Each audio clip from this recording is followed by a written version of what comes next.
Buenas noches, gracias Eduardo, gracias a todos y pues si puedo comenzar, comienzo entonces. Por Así favor, es, por favor. gracias. Ahí perdonen, ya me estoy dando cuenta que estoy despeinado y todo sudado, es que tuve un día ajetreadísimo y no pude ni ducharme antes de la charla. Pero tengo aquí listo el tema. El tema pues está basado.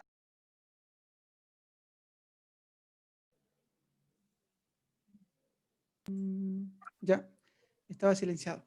Está basado en el Evangelio de Mateo, la lectura que escuchamos para la Epifanía del Señor, donde pues se nos narra el texto, ¿verdad? De pues el evento de la visita de los magos a Jesús.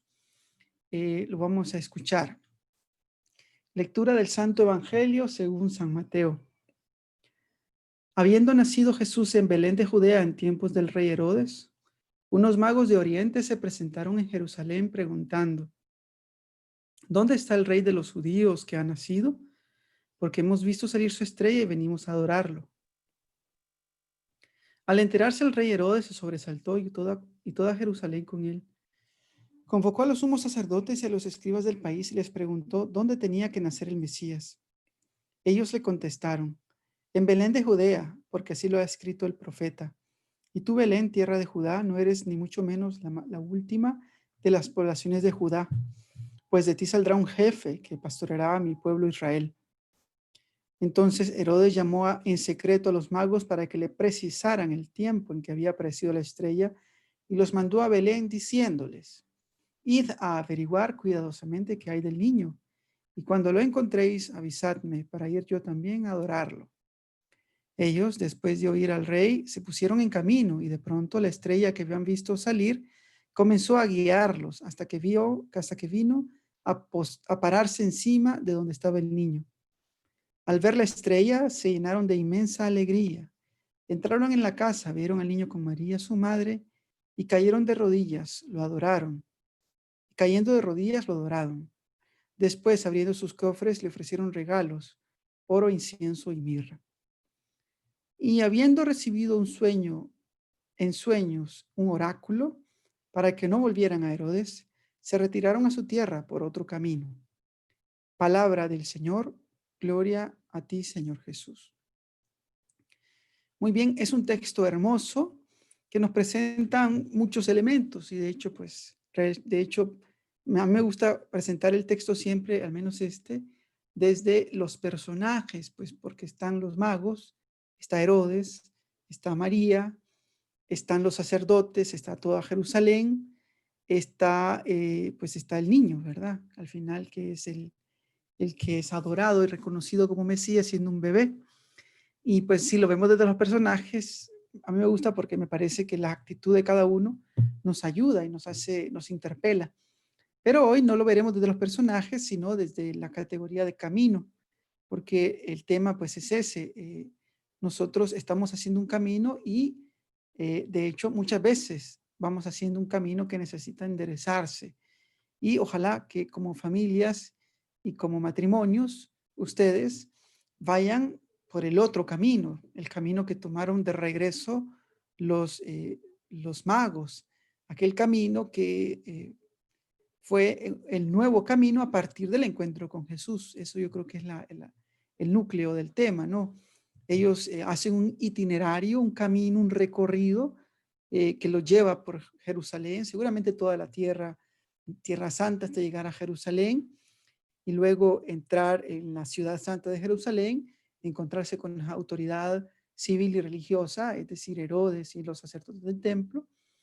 Y por otro lado, después de entrar ahí, llegar y darse cuenta los magos que la estrella pues ya no estaba porque había desaparecido, se entrevistan con Herodes, etcétera, y luego pues siguen su camino saliendo de Jerusalén y ahí la estrella vuelve a aparecer y se posa en Belén, que queda a 8 o 10 kilómetros por ahí de, de, de Jerusalén, si no me equivoco, no es muy lejos, y entonces pues ellos llegan a Jerusalén. Es decir, hay todo un camino, un recorrido que han hecho, donde han vivido se han encontrado con diferentes personajes y no saben aún ni siquiera a quién van a adorar, a qué se debe la estrella que les anuncia ese, la llegada del Mesías en este caso, o esa gran señal, ¿verdad? Que ellos ven y interpretan o leen a partir de la estrella, pues ellos lo descubrirán de forma, digamos, definitiva, se les revelará a Dios de forma concreta y definitiva cuando lleguen al portal y reconozcan al Mesías, reconozcan al Rey, y ellos que son de Oriente, que son de otras religiones y de otros reinados, si quieren, y deberían de adorar a otros dioses, pues no, adoran al único Dios, al único Rey, que es el niño Dios en un portal, un humilde bebé. Ellos, por lo tanto, por eso es que se habla de la epifanía del Señor, de la manifestación del Señor. ¿Por qué? Porque Dios se manifiesta a los pueblos lejanos, a los pueblos fuera de Israel, a través de estos tres magos que han seguido la luz, la estrella que les guió. Pero a lo que me detengo, en lo que me detengo es en la categoría de camino, de recorrido, porque es una categoría importante. Y me gusta mucho relacionarla con la vivencia de ustedes. Primero, el camino del noviazgo, luego el camino matrimonial, luego el camino, bueno, de pareja, ¿no? De pareja, los dos, matrimonio, luego de padres, que es un camino diverso que arranca en otro momento, y luego el camino eclesial, y luego el camino de grupo, como grupo que hacen ustedes de matrimonios en Victoria, es decir, todos son caminos itinerarios que van haciendo y normalmente todos los caminos comienzan y deben comenzar por un encuentro con Jesús. Es decir, cuando se encontraron con su muchacha, su muchacho, pues vieron esas virtudes y bellezas que tenía, que les atrajo en un primer momento, pues es también gracias a eso, porque Dios también quiere que nos encontremos y que desarrollemos esa relación y esos vínculos amorosos y que emprendamos ese camino. Y luego ese camino nos lleva a un noviazgo serio y un noviazgo eh, asentado que desemboca en un matrimonio que significa pues terminar un camino de noviazgo y comenzar otro camino, pues es un nuevo encuentro con Jesús y todavía un encuentro más elocuente, más claro en cuanto que el matrimonio se da en la iglesia y es Cristo pues delante de Dios y en su altar, pues y en Cristo ustedes se casan, ¿no?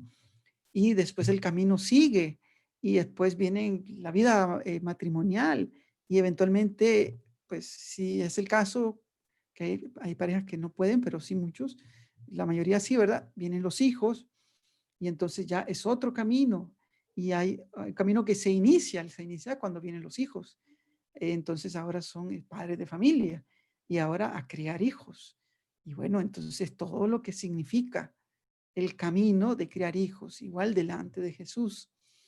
Y bueno, después vendrán seguramente en las etapas que vienen para ustedes, pues el camino de ser abuelos, etcétera, ¿no? Y en todos estos caminos recorridos, siempre en todo este itinerario hay evidentemente retos y situaciones que muchas veces nos hacen preguntarnos por qué inicié este camino, por qué me embarqué en esta situación, mejor me hubiera quedado donde estaba. Yo siempre molesto con mi primo, porque, bueno, siempre nos reímos del mismo chiste, ¿verdad? Que nosotros un día estábamos viendo, pues nos pasó, estábamos ahí en su casa, y en su casa pues queda una pequeña bajadita, ¿no? En un pueblo, en mi pueblo, San Lorenzo, en Nicaragua. Entonces venía un niño, en una bicicleta que se ve que estaba aprendiendo a manejar, y entonces pronto pues se ve que no lo hizo muy bien y en la bajada se cayó. Y cuando lo vimos caer, pues se levanta y lo primero que dice, puchica, dice, ¿para qué vine aquí? Nos causó una gracia y entonces cuando nos pasa algo, siempre con mi primo decimos lo mismo, ¿para qué vine aquí? Y entonces es como un preguntarse, ¿por qué inicié este camino? ¿Quién me metió en esto? ¿Por qué yo tomé esa decisión de hacer esto? ¿No? Él en su bicicleta, ¿no? Pero nosotros, pues yo en mi vida consagrada, ustedes en su matrimonio, etcétera, ¿no? A veces en el camino parece ser que cometimos un error, que las cosas no eran como queríamos o pretendíamos o pensábamos y que cuesta a veces entender qué camino estamos haciendo. Y eso se debe a los retos que la familia vive. Las familias siempre han vivido retos, el matrimonio siempre ha vivido retos, el sacerdocio también, el mundo también. Hoy en día hago un pequeño paréntesis porque estábamos de hecho hablando hace poco con un hermano sobre el tema. Hoy parece con todas las noticias falsas, fake news que se llaman, y tantos pseudo profetas y tantos pseudo sabiondos que hay por ahí, ahora parece que la verdad está en manos de un tonto que dice muchas cosas. Y nos hace falta razonar y darnos cuenta que los problemas que afrontamos hoy, toda la historia han ocurrido, toda la historia ha ocurrido pandemia, toda la historia han ocurrido, han tenido dictadores o reyes, gente que ha esclavizado o que ha hecho mal o que ha hecho bien, hemos tenido santos y demonios, hemos tenido gente buena y mala en la iglesia y fuera, y hemos pasado de todo, e incluso ha habido pandemias que han acabado con buena parte de la población mundial, etcétera. Y ahora queremos releer los acontecimientos actuales como si fuera realmente novedoso en la humanidad, ¿no? Siempre ha ocurrido. Y de hecho nos decía el profesor de historia de la iglesia que le gustaba, él disfrutaba haciéndonos caer, botándonos esquemas, ¿no?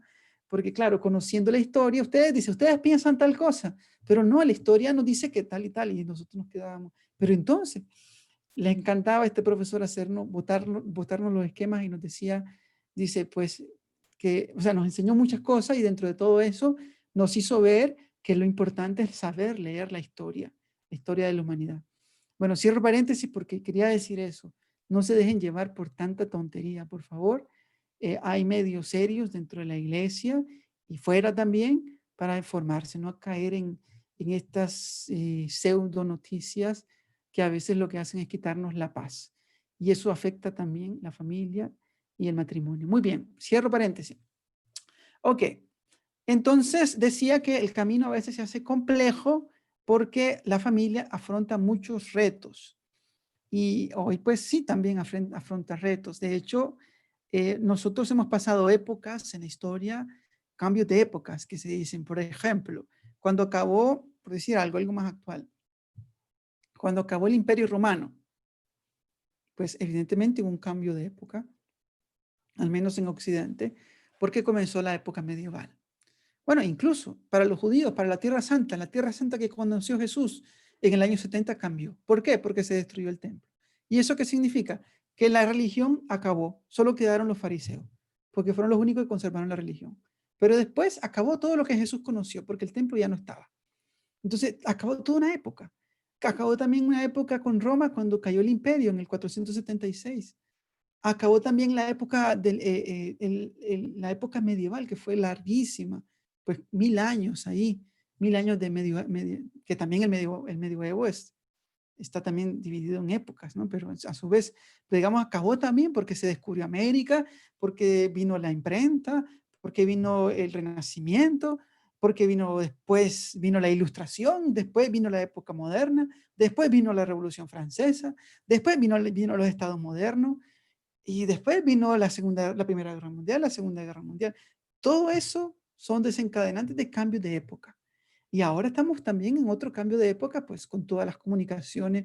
Ahora va a venir el 5G, pues vamos, cambios de época. Y a nivel eclesial también hay cambios, cambios que pretenden y son fieles a la revelación divina, pero que son también una actualización de la iglesia en épocas actuales. Y la iglesia pues nos sigue hablando, los documentos eclesiales están ahí presentes.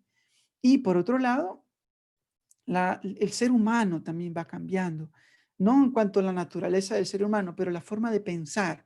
Y la forma de pensar a veces cambia para mal. Entonces, por eso es que el Papa en la Amoris Laetitia advierte de ciertos cambios que se dan en la época contemporánea que están encadenados, digamos, al cambio de época que vivimos y en los cuales no debemos caer para que podamos acoger estos cambios desde la visión cristiana, desde nuestra fe.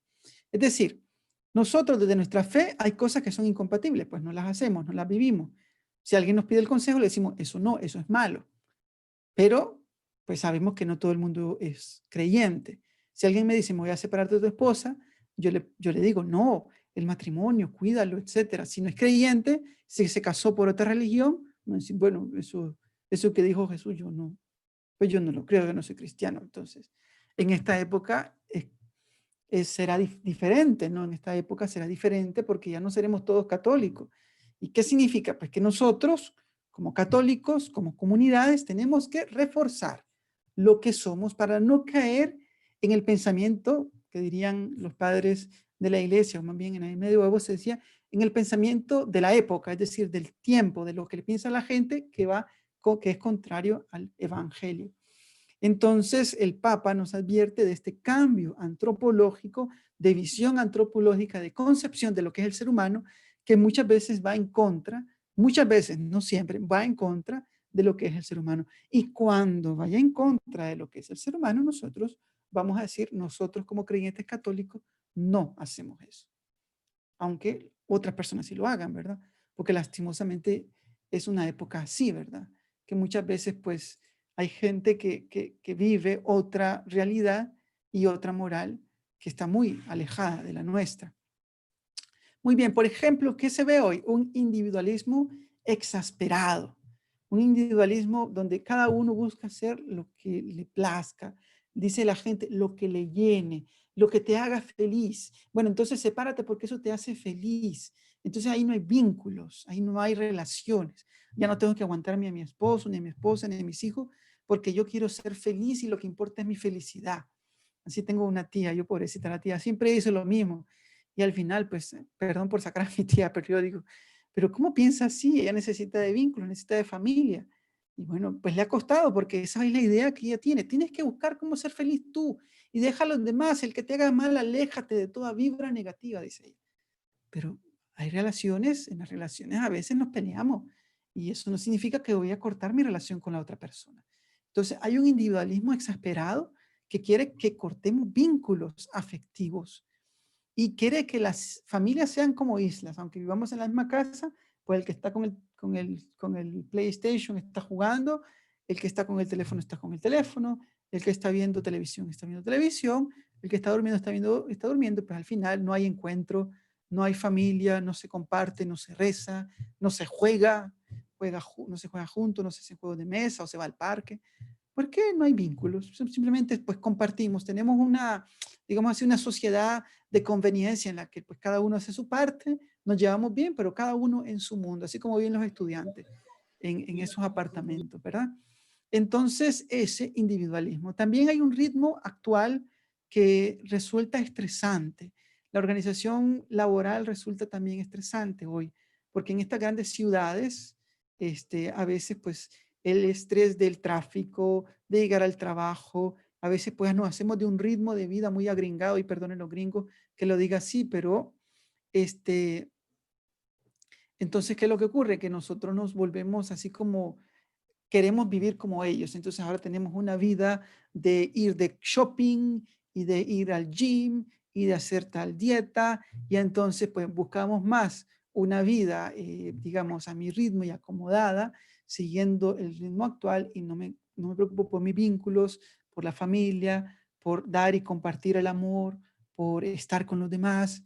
Y eso nos pasa. Entonces relaciones efímeras o relaciones utilitaristas, estoy con esta persona mientras me convenga, cuando ya no me convenga ya me la dejo, o relaciones incluso, dice el Papa, descartables, cuando la otra persona ya no me sirve porque ya no está bien para mí, porque ahora me gusta otra, pues la dejo. Eso también parte del ritmo de vida actual y una decadencia cultural. También hay otro factor que el Papa señala, la desvalorización del amor, la desvalorización del cuerpo a favor del placer. Sabemos que nosotros, pues la fe cristiana es la fe del amor, y la fe del amor no es simplemente un pensamiento, el amor es relación, es vínculo, es unión, es encuentro. Ustedes que son esposos saben que el amor se expresa con caricias, con abrazos, con gestos, con palabras, con todo eso expresa el amor. Y no es simplemente acostarse, es parte de la dinámica del amor unirse, porque es parte de la dinámica matrimonial, pero no, no podemos condicionar el amor simplemente al placer, sería reducirlo y más que todo pues sería aniquilar lo que es el amor. Y así, con esta mentalidad de buscar placer, pues muchas personas y familias pues tienen problemas en sus hermanos, en sus integrantes, en los niños, en los jóvenes, problemas, ¿verdad? De una vida anclada o desbocada en el placer.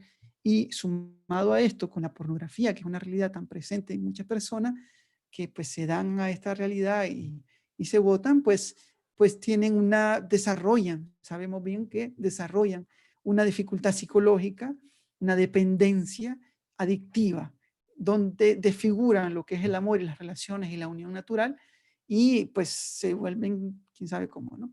Entonces es parte de la despolarización del amor, de la desvalorización del cuerpo y de la absolutización del placer, parte de los problemas que también afronta la familia. Y entonces, dentro de todo esto, podemos hablar también de una dificultad de madurez. Más que todo, podemos decir que a muchas personas les cuesta madurar.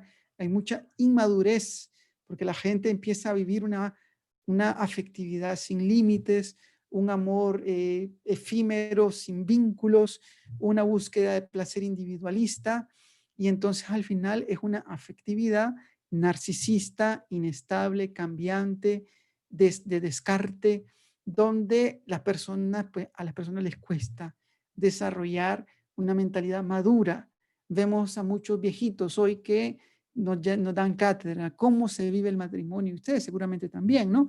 Cómo se vive el matrimonio, qué significa la fidelidad, ¿verdad? ¿Qué significa el amor más allá de todas estas realidades tan superficiales que viven muchos jóvenes, ¿verdad? Hoy. Y bueno, todo eso hace también o está muchas veces unido a una fe que ha venido también en crisis en muchas realidades. Nosotros vivíamos en una burbuja, digámoslo así, una burbuja de fe, pues antes, digamos hace 60, 70 años, 50, tal vez por ahí.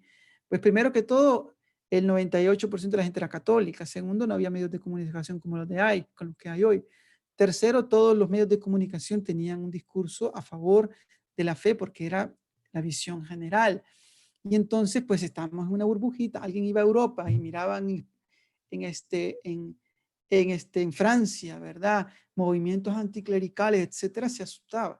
Pero nosotros no vivíamos eso. Ahora nosotros sí lo estamos viendo y estamos teniendo ese bombardeo publicitario de las plataformas, pues, de las que hay, de redes sociales y de televisión por pago, etcétera, que traen un estilo de vida distinto, una cultura distinta, y quieren que nuestra cultura y que nuestra visión de fe y que nuestra fe, pues, caiga, ¿no? Porque pretenden que llevemos el mismo estilo de vida de ellos, que es el que acabamos de mencionar. Pues entonces eso ha hecho que muchas familias y muchos matrimonios vivan una fe muy frágil, vivan una fe bastante, diría yo, superficial. Muchos se consuelan con una fe de cumplimiento, que yo siempre le doy duro porque les digo, la fe no es cumplir, la fe es vivir un encuentro con Dios. Otros pues simplemente son un poco más realistas y dicen, bueno, yo por cumplir mejor no cumplo nada y mejor no voy. Entonces son como, intentan ser un poco más realistas con ellos mismos y dicen, ya que no entiendo nada, mejor dejo de ir a la iglesia. Y pues eso afecta a las familias evidentemente y muchas familias van perdiendo el vínculo con la fe y con la iglesia. Yo cuando estudié allá en Europa, tuve a varios compañeros cuando estudiaba italiano y también cuando fui a estudiar un poquito de francés, pues estudiábamos en escuelas, evidentemente, donde va todo el mundo, ¿no? Entonces, había muchos jóvenes españoles, algunos, que pues sí, sus padres eran católicos, pero ellos, nada, nada, nada, porque sus padres ya vivieron esa fe como que ya mucho más frágil, ya tenían una fe bien debilitada, que a su vez habían recibido de sus padres, que a lo mejor sí era mucho más fuerte, pero en ese momento ya ellos habían debilitado mucho su fe, la iglesia no supo responder, a lo mejor no habían grupos como los que hoy estamos teniendo como ustedes, movimientos que los acompañaran, pues sus hijos ya cero de fe. Y entonces la iglesia, sí, la iglesia, bueno, una institución antigua. Los curas decían de una forma peyorativa, ¿no? Un poco despreciándolo a uno. Y cuando me miraban a mí así joven y eso, bueno, interesante que un joven todavía se meta en estos caminos, pues la verdad es que pobrecito, quién sabe qué le pasó, a lo mejor le lavaron el coco. Bien, entonces pues un debilitamiento de la fe que se vive en muchas familias y pues lastimosamente muchos niños jóvenes se crían ya sin la fe, ¿verdad? Sin el testimonio de fe. ¿Alguien va a participar? Ok, aló, bien, estamos ahí, ¿verdad? Ok, entonces tenemos pues como consecuencias matrimonios con muchas dificultades, inestables a veces mucha fragilidad, como no hay madurez, pues no se pueden mantener las relaciones muchas veces de forma estable y hay poca resiliencia para superar las heridas, los golpes del matrimonio.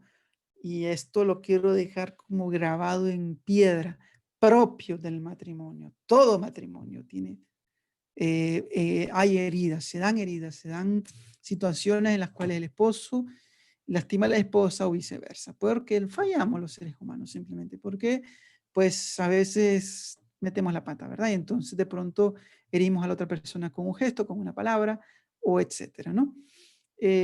Con palabra, obra u omisión. Entonces, ese problema, esa realidad, no es problema, esa realidad matrimonial donde fallamos, pues cuando no hay madurez, cuando no hay estabilidad en el matrimonio, no hay capacidad para sanar, no hay capacidad para sobrellevar y curar esas heridas y madurar y pasar a un estadio superior del matrimonio. Entonces, pues se dan las situaciones que ya conocemos. Muy bien, ante toda esta realidad que la quise, pues la verdad es que estaba demasiado resumida y otras cosas por acá, pero bueno, ante todo esto, ¿cuál sería el otro camino? Que nos decía por ahí Eduardo. Entonces, ¿cuál es ese otro camino? Y entonces siempre el Papa en la Moris Laetitia nos habla del otro camino. En el número 53, por ejemplo, dice, ante las familias y en medio de ellas, debo volver a resonar siempre el primer anuncio. Esto es importante. A mí me lo decían, por ejemplo, hace poco, bueno, hace un mes, un padre que yo me confesé con él y entonces, bueno, padre, que yo aquí, acá, etcétera. Entonces me decía, mira, me dice, sí, está bien, etcétera, pero nunca olvides, me dice, tu primer anuncio, tu primer enamoramiento, tus primeras motivaciones. Ahora tienes ya tantos años en el Carmelo, no te olvides de eso, porque esas son tus raíces, de ahí vienes, con esos deseos, con esas ilusiones, por consagrarte, por anunciar el Evangelio, por darte a las personas, etcétera, ¿no? Entonces, no olvides eso, me dice, por más que hayas estudiado y hecho, ese primer anuncio que recibiste y esa primera ilusión, no se te olvide. Pues yo les digo lo mismo a ustedes. Ese amor primero que se tuvieron cuando novios, primeros días de matrimonio, hay que mantenerlo, hay que avivarlo. Esa llama no hay que dejar que se apague. Ese es el primer anuncio que no debemos olvidar, que es, dice, al mismo tiempo lo más bello, lo más grande, lo más atractivo y al mismo tiempo lo más necesario. El primer anuncio que recibimos del Evangelio y el primer anuncio también podemos decir que es el anuncio, la vivencia, las intenciones, las motivaciones del matrimonio en sus inicios, ¿no? O del noviazgo, podemos decir, aquellos compromisos que teníamos o que nos propusimos cuando nos casamos, cuando se casaron, yo no, cuando se casaron, aquellas ilusiones. Yo cuando me casa, a lo mejor pensaron, le decía al esposo, todos los días le voy a llevar el desayuno a mi esposa. Y ahorita, hasta ahora, pues, seguro estará esperando. Es una broma. Pues, otras seguramente propósitos nos podemos haber puesto, pues, es bueno tenerlos presentes y a lo mejor madurarlos un poco para no llevarlos al extremo, pero sí considerarlos como cosas importantes.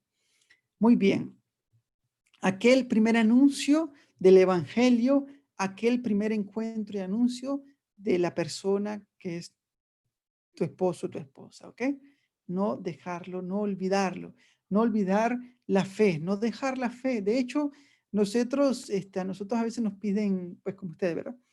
Nos piden charla, nos piden una homilía y al final nosotros siempre casi que decimos, vamos por las mismas líneas, porque al final el evangelio es el mismo y al final la receta es la misma.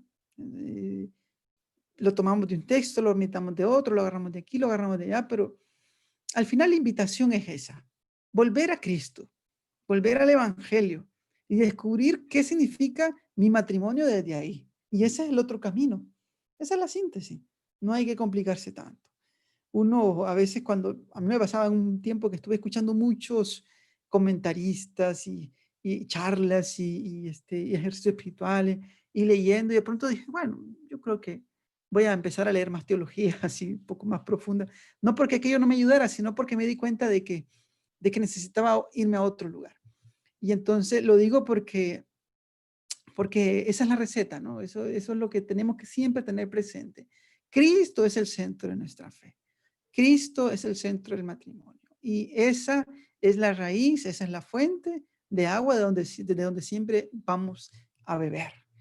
Han escuchado a lo mejor, ocurrió con San Juan Evangelista, que él, pues,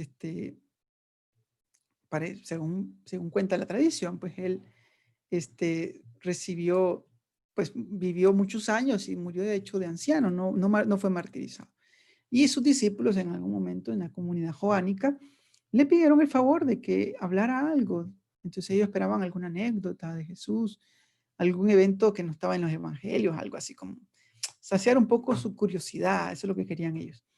Y entonces, ¿qué ocurrió? Pues que Juan les dijo lo que dice a cada rato en el evangelio y en sus cartas. Ámense los unos a los otros.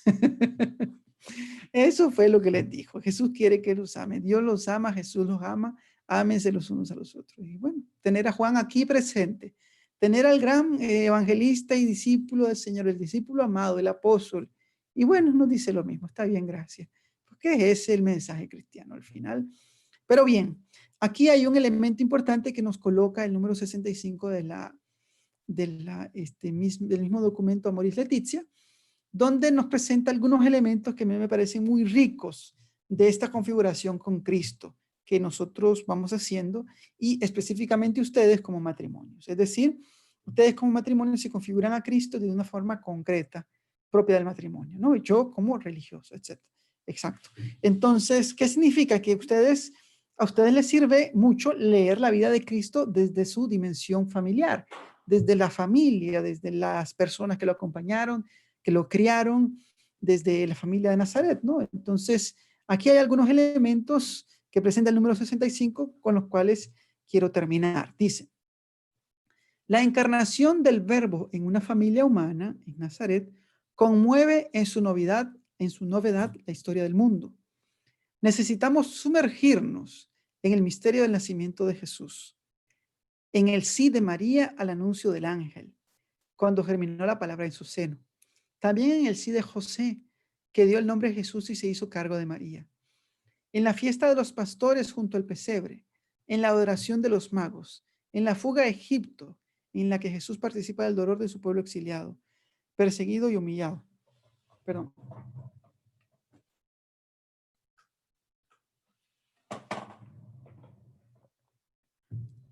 En la religiosa espera de Zacarías, en la alegría que acompaña el nacimiento de Juan el Bautista, en la promesa cumplida para Simeón y Ana en el templo, en la admiración de los doctores de la ley escuchando la sabiduría de Jesús adolescente, y luego penetrar en los 30 largos años donde Jesús se ganaba el pan trabajando con sus manos, susurrando la oración y la tradición creyente de su pueblo, y educándose en la fe de sus padres, hasta hacerla fructificar en el misterio del reino. Este es el misterio de la Navidad y es el secreto de Nazaret, lleno de perfume a familia.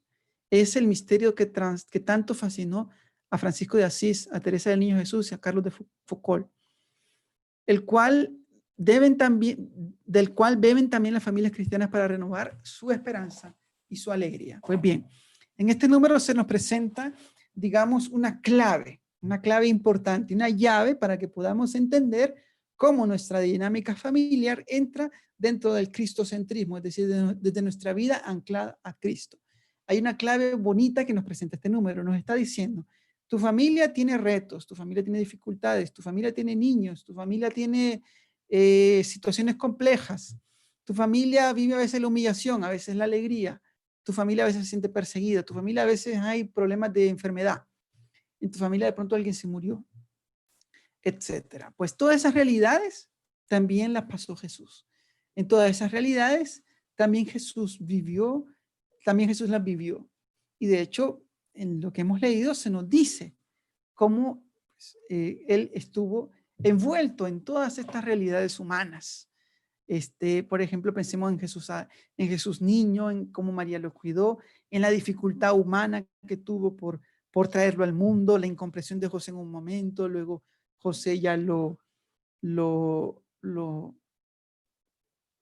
lo acogió porque pues recibió en sueños que era el Hijo de Dios. Luego que fueron a Belén, que ahí tuvo la Virgen, así como en un asunto pues improvisado porque no se esperaba que fuese ahí el nacimiento.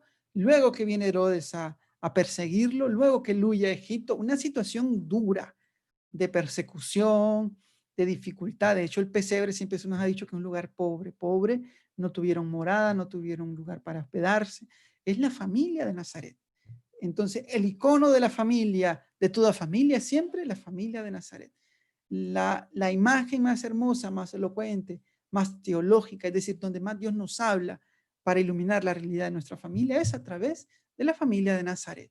Y a través de la familia de Nazaret, en la persona de Jesús, nuestra misma familia se ilumina y desde ahí podemos iluminar también nuestras propias realidades complejas que afrontamos.